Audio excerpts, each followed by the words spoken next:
Mga karos, good morning po. Good morning, kamusta po tayong lahat? Ito, welcome back po muli dito sa aming channel. Araw po ng Huwebes. Bali, ito yung unang araw, ngayong buwan po ng Agosto 2024. Okay, bali kanina muntik na kaming hindi makapasok dahil sobrang lakas po ng ulan, grabe. Akala ko nga wala nang pasok, pero meron isa sa amin na hindi nakapasok, si Kuya Sandy. Kasi nung nag-declare ako kanina ng wala nang pasok, biglang gumanda yung panahon at yung buong tropa nagsipasukan. Yan, tayo naman po kasi hindi natin kontrolado po yung panahon lalong lalo na yung ganitong klase ng buwan. Ito yung klase ng buwan na laging umuulan. Okay, bali una kong pupuntahan yung phase 6 at saka phase 4 muna. Kaya meron lang ako ihatid na materyales kay Louie. Kakamustahin ko rin yung gawa ni Kuya Rigor. Tapos ito yung time para subukan natin or maobserbahan ko, double check natin kung ano yung lagay ng bubong dito sa second floor ng bagong project natin. Itong bagong project natin, nakapag-usap na kami ni client tungkol dito. At nakita niya nga sa video, grabe daw pala yung na-turn over sa kanya na unit. Sobrang maraming problema tungkol sa mga tulo, kaya nagwo-worry din siya. Ang sabi ko sa kanya, kami na pong bahala dun sa unit niya kasi marami naman kaming inaayos na ganitong klaseng mga bahay dito. Yan, susubukan natin sa hindi naman magastos na paraan. So nakita niyo naman noong nakaraang araw o kahapon, marami na kaming ginawa. Yan, ito double check ko na lang kung magiging okay po ba yung mga gawa namin regarding dun sa mga ginawa namin sa bubong. Okay mga karos, magkakabit din po ng spandrel dito sa phase 3, yung second project natin dyan. Then tuloy lang din po yung trabaho natin dun sa bagong project sa phase 5. Kaya ito, samahan niyo po muli kami ngayong umaga hanggang maghapon. Sana hindi naman po masyadong malakas ang ulan sa mga susunod pa, para kahit pa paano naman makauwi tayo ng maayos, pati yung ating mga manggagawa. Ito mga karos, enjoy watching po. Let's go. Tara. Okay, nandito tayo sa phase 1. Kuya Richard, good morning. Good morning. Ayan, bali walang kapartner si Kuya Richard kasi si Sandy inasikaso niya yung kanyang requirements o yung back pay doon sa dati niyang pinapasukan. Ayan, tapos nabilinan din kasi namin yung buong tropa na baka walang pasok ngayon kasi grabe nga yung ulan kanina. Halata naman sa kalsada. Kaya yun na lang muna yung inasikaso niya. So si Kuya Richard mag-isa dito, kaya kailangan mo ng kasama. Subukan ko hugutin si Marvin doon. Pwede. Total naman marami sila ron Bali ito, naantala yung ating paggawa ng extension. Yan ang ating extension dito, yung back at saka front dahil nga sa ulan. Ayan nga, may hollow blocks na. Tapos ito nahakot kahapon. Yan naipahakot natin. Yun nga lang, nahirapan yung maghahakot dito kaya hindi naubos to. Kasi may mga damo. Hirap na hirap siyang palahin. May damo sa ilalim, kuya. Dapat pala nasa ibabaw yan. Natabunan kasi. Oo, natabunan. So ayun, bali ang aasikasuhin ni Kuya Richard ngayon yung tiling ng second floor. Bali kailangan niya na makakasama rito kasi mag-isa siya. Kaya sino kasama mo nagbistay rito? Wala ka pang binistay? Hindi, kuya, makapal. Makapal. Oo. Naman yung lahat kung okay. Sige, titingnan natin. Akit tayo sa taas. Mas maliliit yung si Robot gilid. Sa gilid? Oo. Pero buo yun dito mo, ha? Okay. Yung gilid-gilid lang. Hindi ba pantay ang hindi pantay ang flooring? Parehas yung si Robot, kaliliit lang.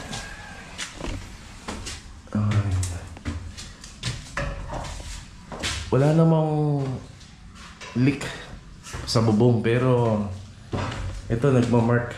Ayan kasi nga gawa tayo sa hollow blocks Ayan, ito yung mga naobserbahan natin dito. Ayan pero sa bubong ayos naman.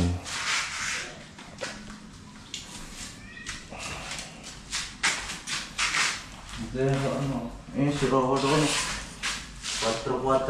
4 din dyan, 4 doon. Puro may siroho. Okay na kami ni Kuya Richard dito. Ito talaga yung layout ng ng bahay. So hindi naman natin pwedeng ipilit na Magbabawas kami rito, liliit yung hagdan. Ay, si Adonis nandito. Good morning, Don. Na-receive mo yung chat ko? Oh, pumasok si Ricky. Pumasok nga. Hindi, mas marami naman kasi kayo doon. Kaya pwede kayo magtulong-tulong. Eh, ito, nag-iisa. Eh, dito mag-aabot kami ano eh. Ni Bilog? Oh, sige, dito kayo. Ayan na. Tsaka yung spandrin. Sige. Eh, wala siyang kasama kasi dito. Dali ko lang sa Marvin dito. Si Kuya Boy, pwede niya makasama doon ni Ricky. Oo, di ba? Dalawa kayo rin. Eh, bali, kinakamada namin yung deployment kasi nga, hindi nakapasok si Kuya Sandy. Ito yung sinasabi ko sa inyo. Medyo binabaha rito. Pag papunta ka dito sa Phase 4, yan, medyo binabaha. Sa mga taga-Lumina nga po pala na nakakuha ng bahay dito sa Phase 4 and Phase 6, huwag kayong dadaan dito kapag gabi. Maliban na lang kapag naka-ano ho kayo, nakasasakyan kayo. Ayan, oh. Ayan, oh, binabaha siya, oh. Sobrang lakas ng ulan kanina. Kaya talagang expected na ganito yung aabutan natin. Pero kapag uminit na, bababa na rin yan. Ayan, oh. Kasi yung part na dinaanan natin na yon, sobrang dilim po dyan pagkagabi. Yan, meron namang ibang mga daan dito na kahit paano matao. Sa Phase 6 tayo. Bali si Master Jojo rito, okay na siya dito sa mga finishing carpentry sa assemble. Bali si Louie na lang naiwan dito na magmamasilya. Louie, good morning! Good morning. Ayan, bali may mga paon na akong materialis na binili rito pero kulang pa. Yan, ano pa tayo ng lacquer primer surface. Hanap ako ng isang galon na. Kasi yung una nabili ko rito yung litro. Ito yung litro. Kulang. Ganito. Bili tayo isang galon na para rito. Madami din pala kasi dahil ilang pintuan to. Bali 9 na pinto. Tapos 4 na kaha. Ayan. Uy, kailangan medyo makinis, ha. Makinis. Bibilang pala kita ng sanding. Bibili ako ng bago. Isa lang yung sanding namin.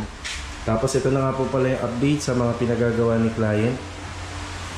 Ayan, bali, ayan yung mga pinakakabit niya pa, relo.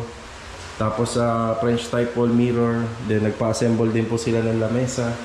Ayan, 4-seaters na lamesa. Tapos yung additional dito yung ating shelves. Ayan, yan yung shelves. Bali, pipinturahan na lang po ni Kuya Rigor yan. Pero pag pininturahan niya yan, hindi na po yung air compressor. Burnish pa rin. Pero hindi na air compressor para hindi na magdumi dito. Yan, tapos dumating na nga po pala yung kanilang refrigerator. Higher brand refrigerator. Astig ah. Sakto yan dito. Sakto.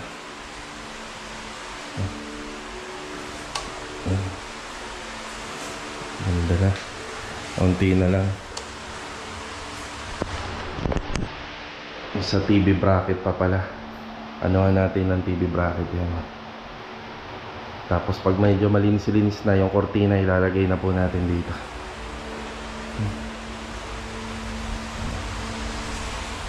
Ang balik kapag natapos si Louie rito, ikakabit na lang nila ito ni Master Jojo.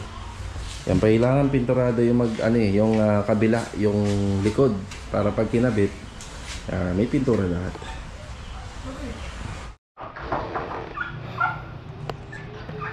Okay, dito naman tayo sa Phase 4. Bali, baka bukas nga po pala ipakabit ko na yung mga ilaw dito. So, 2 ilaw sa poste.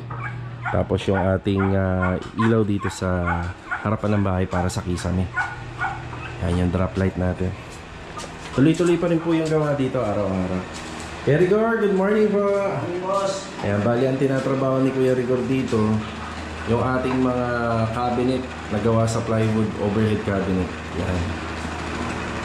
Okay, bigyan ko lang kayo ng idea, no? Make sure sana kapag ganito ang cabinet, wala sanang tulo. Yan talagang kalaban dyan, no? Kuya, walang tulo ang bubong, no? Yan. Yan ang kalaban. Kasi kaya kami, sinasuggest talaga namin aluminum or PVC. Basta yung mga waterproof at saka termite resistant, tsaka fire resistant. So, depende naman kasi kay client. Pero much better talaga sa cabinet sana ano. Hindi siya di kahoy. Ayan, meron ako nakita, aluminum yung kaha, pero yung pintuan kahoy. Yan, may ganun na gumawa. Kasi yung mga bahay talaga dito sa mga row houses, prone talaga siya sa tulo. Kasi magkakadikit yung bahay. Kaya kami talagang inaayos namin yung taas muna bago namin ikabit to. Kaya mapapansin nyo sa mga previous vlog namin dito sa unit na to, agad-agad kong pinaayos yung bubong. Yan, importante po yan. Kasi pag nabasa yan, mahirap. Ang ganda. Kaya pag nagpagawa ko ng bahay na row house, ikaw magpipintura. Yan yung kaganda ha. Oh, si Joy. Si Joy kasi pag lagi ko sinasama sa project, lagi akong inaaway. Ba't daw yung bahay namin? Si Ma'am? Oo. Si Ma'am po? Kaya ka. Kuya, wala kang kailangan dito? Kailangan ko lang boss, nanliha, wala na ako dito. Ay, yung mga pinaggamitan, no? Anong number? Yung mga pinaggamitan na yan, magagamit pa naman dito sa pader. Sige. Wala mo tayong pula? Sige, magkano ka? Wala. Ano number yung 100? Sige. Yung pula? Sa'yo na to, dito na to. Bibili ako ng bago nito. Para kay Louie. Mahirap kasi dito ito mga ano. Sa gilid. Ilang metro yung kuya? Mahal pa naman yun.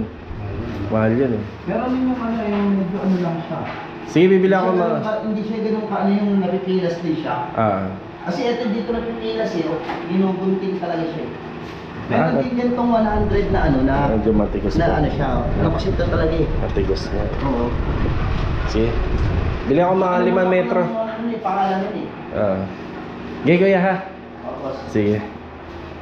Yan, sasama natin sa mga kailangan niya. Pambuksan natin to para nakakahinga ng mga. Saka ano ka boss? Para wala na. Ito na lang lakar ko eh. Ano ba to? Lacquer block? Hindi, lakar thinner. Lacquer thinner? Wala na. Sige. Isang galon ulit. Oo, isang galon lang para palakaran na. Tara.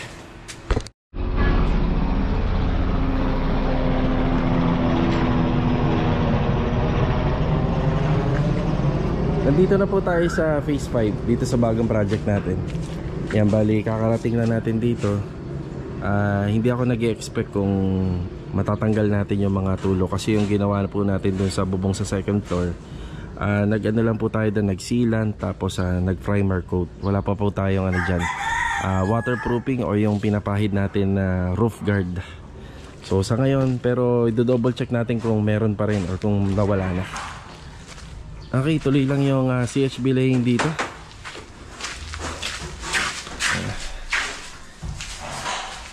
May gumagawa sa taas. Si Ricky, good morning Rick. Good morning boss. Good morning.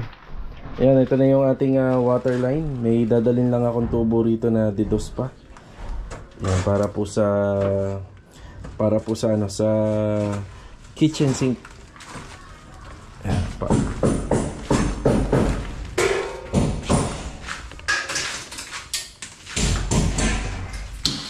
Yeah. Yeah boy, saglit lang ha Kuya Boy, saglit. Yan, Kuya Boy, good morning po. Good morning boss. Ay, nagkaroon pa rin no Kuya Boy. Ayan, dito banda oh. Ano yan, baka yung kaparin. Yung ano, yung kapila, tumatawid dito. Oo, yun na nga rin yung naisip ko. Pero single firewall tayo eh. May firewall ba yan? Wala. Meron. Dito sa gilid dito? Oo. Ay, iniisip ko, Kailan buksan yung flashing? buksan yung flashing. Yun dito meron pa rin po kasi wala pa naman po tayo nagagawa dun sa kabila. Yung tubig sa ano, mahalay sa text mo eh. Oo. Hindi nawawala yan. Ayan, meron pa rin to. Pero yung dito, nawala na. Yan, nawala na namin to. Ito na lang. Ayan. Marami pa naman po kasi kaming gagawin sa taas. So, obserbahan pa namin. So, dito, kung ang nilagay namin dito na insulation is yung foam, hindi natin makikita yan. Akala natin okay na, no kuya? Pero, pag nakaganyan ka, yan, naka fiber cement board, yan, kitang-kita mo talaga yung problema. Ayun o. Meron pa rin. Yan, bali gagawa pa natin ang parahan to. Sabi ko kay client, hindi kami titigil dito hanggat hindi natatanggal yung tulo. Yan, mahuhuli natin yan. Marami na kaming naayos na ganyan dito. Ito, importante to kasi lulobo yung pintura rito kapag hindi natin inaayos yung sa labas. So, kapag nag-aayos tayo ng mga pader, hindi po itong loob ang inaayos, yung labas, yung pinagmumula ng leak. So, ito muna yung update dito. Rick, si Marvin. Sa kabila, boss. Hindi ko pumasok yung ano eh. Sige. Pinalipat ko. Okay lang, boss. Naka-upload naman ba? Sige. Pagtulungan nyo na lang muna kaya, boy. Pag kami kailangan si Ricky dyan. Sige, sabihin mo lang pag nahulog ko na. Pag nahulog na. Pare yan. Baka may tinatawilan. Ayan, okay na po tayo rito, bali. So, yan na lang obserbahan natin, pero yung nakita natin napakadami dyan, halos okay na. Tapos yung dito naman, bali moisture na lang po to. Ayan, moisture na lang siya. Andiyan pa rin yung bakat. Ay, may bakat nga rin sa kabila. Ayan, wala siyang tubig. Ito po yung ginawa ko nung nakaraan. Ayan. So, mas lalo po itong matatanggal kapag nadoblehan na po natin yung pagsisilan sa labas. So, may curing time po kasi yan. Hindi yan basta-basta may ina-apply lagi. Ayan. Ayos na rin to. Sige po, Kuya Boy. Bali, dadalang ko na lang si Kuya Boy dyan ng wire. Wire para sa electrical. Okay lang, Rick? Solar flight Okay lang yan, okay. Sige. Ayan, dyan naman si Kuya Boy. Yan, bali sa mga unit na ginagawa natin, lahat may tao. Yan, maliban lang po dun sa mga iniwan muna natin na project. So, saan tayo punta? Phase 3. Yan, bali siguro hindi. Unahin ko muna yung mga kailangan nila, pati dun sa phase 4 at saka phase 6 para dire-diretso tayo. Tara. Sige. Okay na tayo. So, tara. Plastic na malaki. Okay na to. Salamat Yan, bali yung wire naman at saka yung junction box. Tara. Louie. Okay naman na tayo kay Kuya Rigor dito sa phase 4. Yan, diretso tayo sa phase 5. Ayan wala na masyadong baha rito. Okay. Kuya Boy, padaan ako na kaya 30 meters wire. Cute ng mga kambing. Okay. Dito tayo sa phase 3. Yung isang project natin dito na malapit lang rito, yung turnover natin na bali yung ano niya, yung ginawa natin din yung sa second floor lang. Hinihintay na lang po yung ano niyan, yung Korean blinds. Bali napuntahan na siya ni Sir Ricky. Okay na rin yung mga kalat dito. Bali yun, basura na lang. Tapos ngayong araw, kung magtutuloy-tuloy itong panahon natin, bibili na po ako ng Flexiban para dito. Tapos yung para sa taas, yun, popondahan din natin ng Flexiban yan sa taas. Yan, para yung moisture hindi na pumasok po dun sa loob. Okay, bali spandrel installation. Wala namang pinagkaiba to sa PVC panel, na iba lang yung texture. Syempre gawa po siya sa yero. Ayan, bati mo na. Ay, si Adonis, good morning. Good morning. Lag, good morning, Lag. Good morning. Ay, Master Jaja, good morning. Good morning! Good morning. 2:35. Tsaka si Kuya Dinto, good morning po. Good morning! Ay, good morning. Bali, ito, minamasilya na uli ni Kuya Dindo. May mga paunang masilya niya. Ayan, bali ito, okay na rin. May taklob na. Tapos, kailangan natin ng Flexiban. Bibili ako, Kuya, 2 balde. Tapos yung isa para sa taas yung pag luwag-luwag na lang. Tapos, yung mga natitira pang plywood dito, gagamitin natin para sa TV cabinet. So, TV cabinet natin, simple lang. May additional header siya kasi may pailaw yun. Wall-fluted panel. Tapos may cabinet na nakahang. Tapos yun, okay na. Tapos yung sa likod niya, lalagyan na lang namin ng shelves dito sa likod. Kasi lalagpas po yan dito. Okay, spandrel. Ito yung gamit natin. Yan. Bali, ang sukat lang pala nito. 10 cm lang to, no, Jo? 10 cm. Pag dinugtong na, yung effectivity niya na natin CM. Yan. Tapos ang kaibahan lang nito, may air vents siya sa dulo. Ayan. Yan, may air vents para nakakasingaw yung init sa taas. Tapos syempre may mga ano rin siya, may mga edging, pinakadulo. Yan, kagaya sa PVC panel kung paano namin kinakabit. Pero yung installation nito, ang kaibahan lang sa PVC panel, ano to, matibay po to kasi gawa sa yero. Yun nga lang, kailangan pagka kinabit siya, walang yupi. Pag may yupi, tanggalin na. Yan, ano naman to, may pasobra naman to, 1 or 2 piraso. So ito po siya. Mas matibay po to kumpara sa PVC panel. Yan, hindi siya basta-basta na sisira. Yan, kadalasan mas maganda to dito sa garahe o sa may bakod ng harap ng bahay. Yan. Tapos glossy rin, ayan, glossy. Pupunasan mo na lang po yan. So ang sukat nga po pala nito, kapareha din sa PVC panel, bali 3 meters and 4 meters lang. Tapos yung mga edging niya, tapos yung H-clip na kung tawagin ito, yung pinakadugtungan, bali 3 meters. Tungtungan ka tayo, sir. Saan? Sa banda? Sa fish 5. Oh, meron dun. Sige, kukuha tayo. Ayan, nalilito na tayo kung nasan yung mga gamit natin. Phase 1 yung ano, ladder. Yung ladder. Phase 1. Bahala mo na. Tapos ayun nga, bali hindi siya isang buo dahil mahaba to, nasa 7 meters to eh. Yan, simula rito, hindi po siya isang buo, kaya meron po nito H connector. Yan, yung H connector niya, ganun din yung design. Tapos yung edging niya, ganun din yung design. Yan, kailangan nila ng matutungtungan dito. Magagilap lang tayo.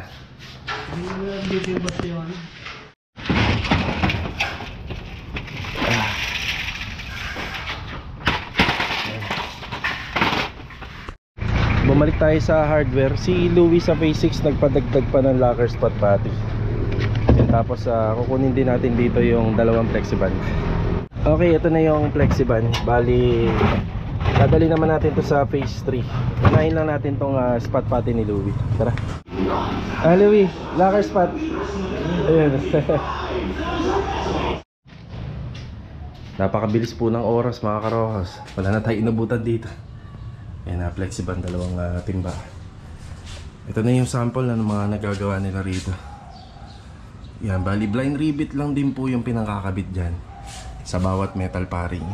Ayan, tapos hindi nyo makikita yung mga dugtungan yan kasi sinusuksok po siya, interlock. Pupunta naman tayo ng school. Maghatid lang ako ng baon ni Aki. Opya. Aki.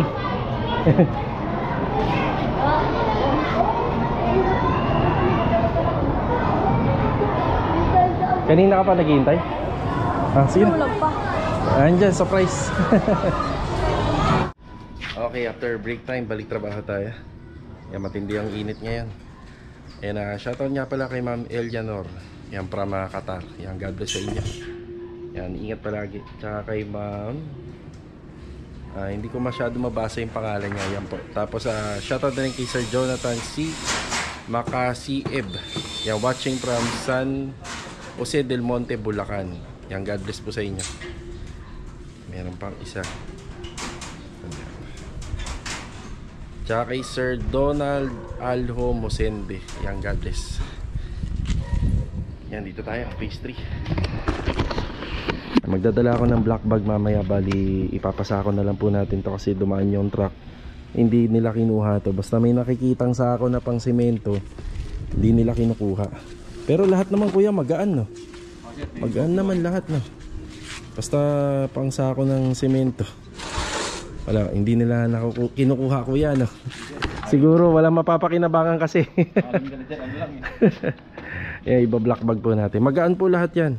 Kasi piling-pili na po yan eh. Pinili na yan lahat. Yan.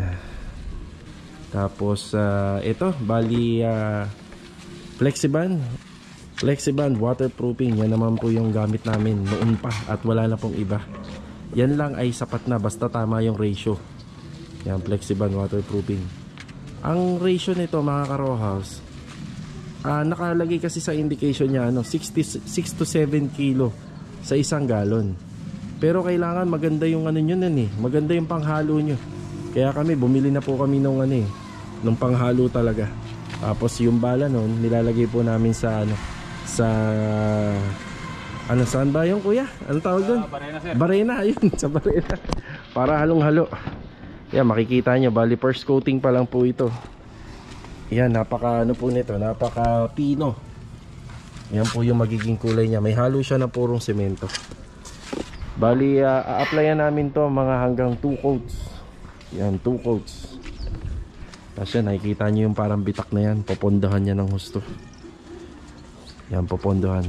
Ang susunod na gagawin po dyan, applyan natin ang Acrytex primer naman.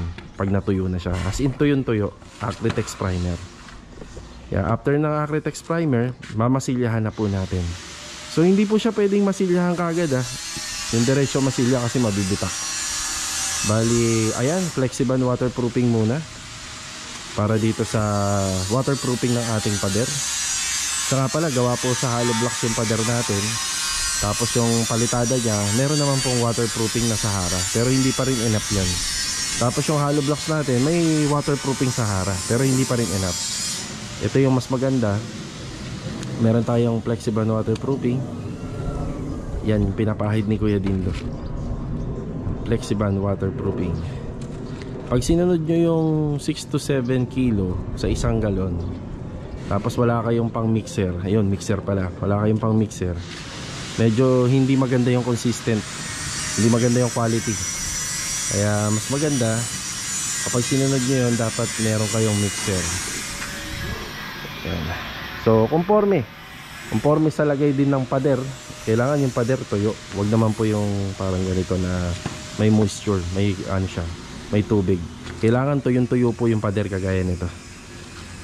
So ire-rest lang ni Kuya Dindo yan 45 minutes, pwede na yan. Matutuyo na 45 minutes, then babalikan na ulit for second coating. Yan. Kuya, wala kang paliligtasin Wala, sir. Oo, kailangan talagang blackout. Blackout talaga. Tapos yung ibang part naman dyan is buhos, kaya nilagyan pa rin namin kagaya nito. Buhos po to. Pero yung palitada niya, may palitada kasi ito kaya in-applyan pa rin namin. Next is Acrytex primer. Hindi ko pa nabibili kasi wala rito sa location namin na malapit, pero kailangan natin yan. Acrytex primer. Bali siguro mga 2 galon kuya. 2 galon Acrytex primer. Hindi yung loob kaya, yung mga poste. Sama na natin mga 3 galon. Yan, 3 galon Acrytex primer. Reducer. Acrytex reducer. Okay. Yung para hindi masyado malagkit para makapit siya, kumapit ng husto. Pag naka-Acrytex primer na yan, pwede rin naman flat latex pala. Flat latex pwede. Pero syempre doon tayo sa quality. Acrytex primer na. Yan, after Acrytex primer, doon na po sisimulan yung masilya. So mamasilyahan namin to kasi mga ka-Rawhouse, may kulay yung rito may kulay yung pader. Kailangan sundin namin yung color scheme ng nitong lumina. Ayan. Diba? Tapos dito, tuloy-tuloy na rin po yung pag-install ng ating kalimutan ko tawag dito, spandrel. Ayun. Ang daming nakakalimutan. Ayan, spandrel. Ayan. Sila Master Jojo, si Bilog, tsaka si Adon. Sila po yung nagkakabit. So ito kapag lang, tingin-tingin na lang kasi pag nakapakan, nyupi siya. Yun lang. Diba? Yan na yung layer natin dito.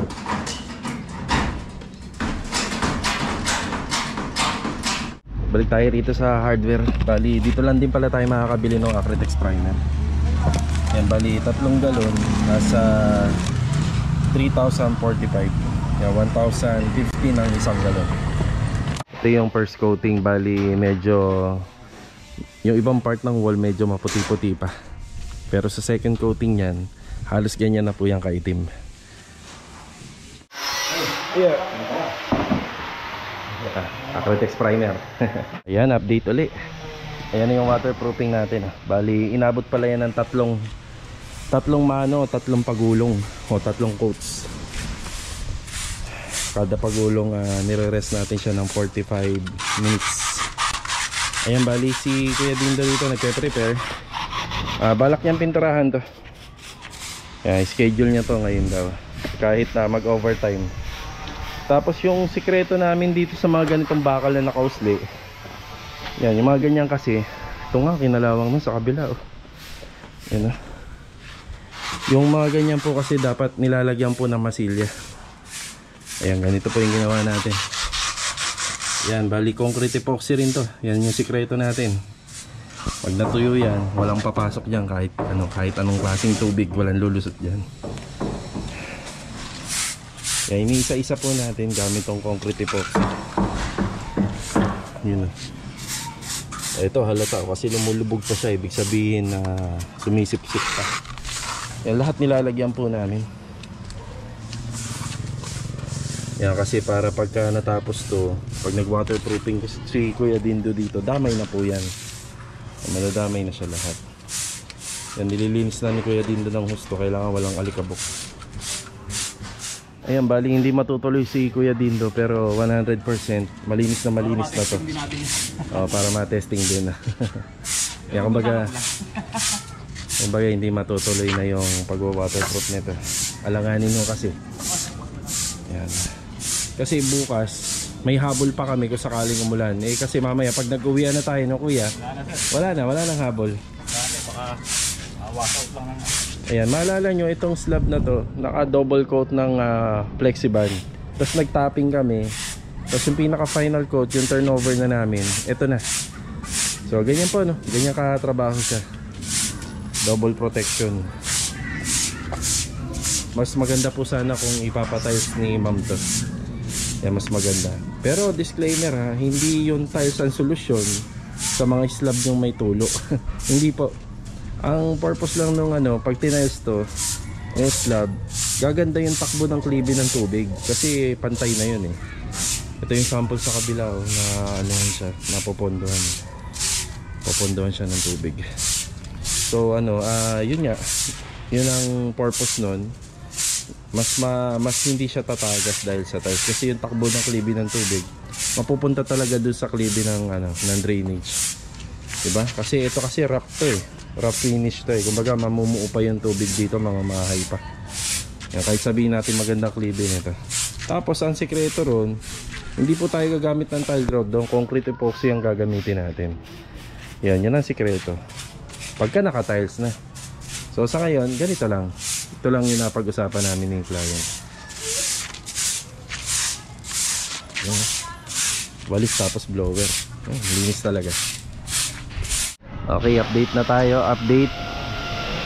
Yan, dito nga po pala natin na binuhos yung oras namin simula tanghali hanggang hapon. Okay, dito tayo nakatutok. So sa spandrel, yan pakalahati po sila ng installation. Mas matagal tong ikabit kaysa sa PVC panel. Mas maselan po kasi itong ikabit Yeah, mas maselan po siya.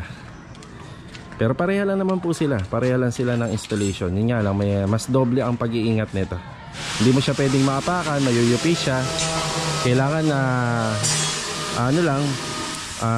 medyo soft lang yung kilos ng mga manggagawa para hindi magasgasan. Sige Log, patuloy mo lang.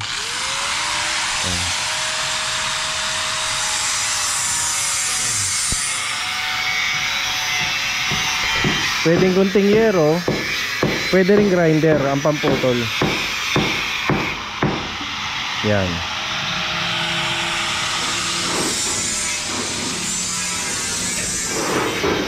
Yan, bukas na yung waterproof doon. Tapos dito naman yung mga pinaliwanag natin kanina, itutuloy dito. So ayan, bali i-rest naman namin to hanggang bukas. So waterproofing nito naka tatlong coat. So tatlong coat po yung pag-waterproof nito. Bali yung downspout na galing po dun sa platform ng ating slab sa taas, sa flooring niya, dudugtungan pa po natin yan pababa. So sa ngayon ganyan na muna siya mga naka-slip. Tapos yung tatlong tubo na yan na nakikita nyo, Air ventilation po yan. Galing po sa CR at saka sa ano, sa CR, sa kusina at saka sa range hood. Yan, ganyan na muna siya. May ilalagay pa tayo dyan. So abangan nyo na lang po uli yung mga i-discuss namin tungkol dito, kasi may mga ipapahid pa kami dyan para maging quality yung gawa. Okay na tayo rito. Ay tutuloy lang nila to. Tuloy lang nila to. Installation ng span rail. Tapos nag-start na si Master Jojo rito. Nagtatabas na po siya para sa TV console. Yan. Yan, pansin nyo medyo namumuti-muti na yung bahay, no? Kasi puro skim coat na po yan. Itong loob. Yan, skim coat. Tapos syempre nag-skim coat na tayo, kaya pina-final na po natin yung sa taas. Ganyan lang yung step by step. Kasi pag hinuli natin yung taas, tapos medyo maganda na to, kung sakali magkaroon ng moisture, may tulo. So at least sigurado tayo na hindi maapektuhan yung gawa natin dito. So tayo naman 100% nakikita natin halos okay na yung gawa natin dito. So na-test na natin siya sa tulo, sa mga moisture, okay na. Kaya ipagpapatuloy na po to.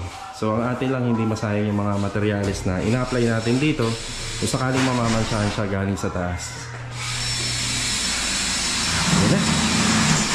Hapon na. So kita-kita na lang po ulit for the next video. Ayan. Ito paalam po muna. Ingatan lahat. Tara.